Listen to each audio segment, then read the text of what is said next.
All Naga Students Association Manipur Ansamna Manipur ge Governor da Pisinkhiba Memorandum amada Meitei phurup ST list Chanba yaroi haina Taksinkhiba do Handoktrabadi lakliba Lok Sabha mikhalda Outer Manipur Parliamentary Constituency ki manung chana leiriba Thoubal amasung Kakching District da election campaign toba amada shougatloidouri haina No ST No Vote Campaign Committee Kakching District and Thoubal District ki President P Budhina Phongtorakli Kakching District ki Kairak Makha Primary School da pangthokpa paumi singa unaba amada wafam asi phongdokladuna lakadauriba mikhal asida Outer Manipur Parliamentary Constituency da miref oigadauriba singna makoi gi election manifesto da yellow phurup ama oiriba Meitei phurup ST list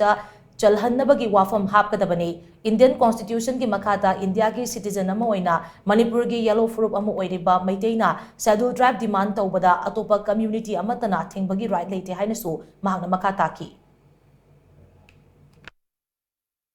Government the Pisinkhiba Meitei na ST oiba yaroi haina Pisinkhiba memorandum do withdraw tawdragadi aithoina makoina hojik vote lepagi damakta Meitei ni mari mata dege koi indigenous people ni haina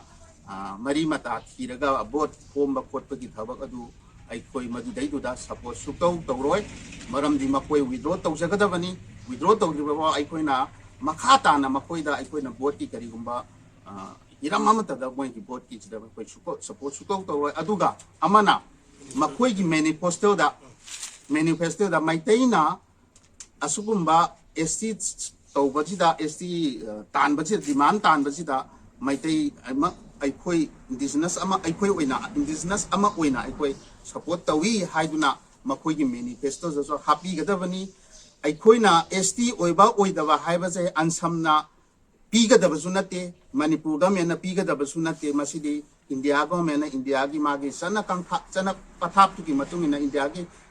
constitution ki makhada magi phangwam tokpado adu masi maram chai hairaga natraga maram chade hairaga adum reject tawjarakadabani state da kanagumba amatana masigi kanoda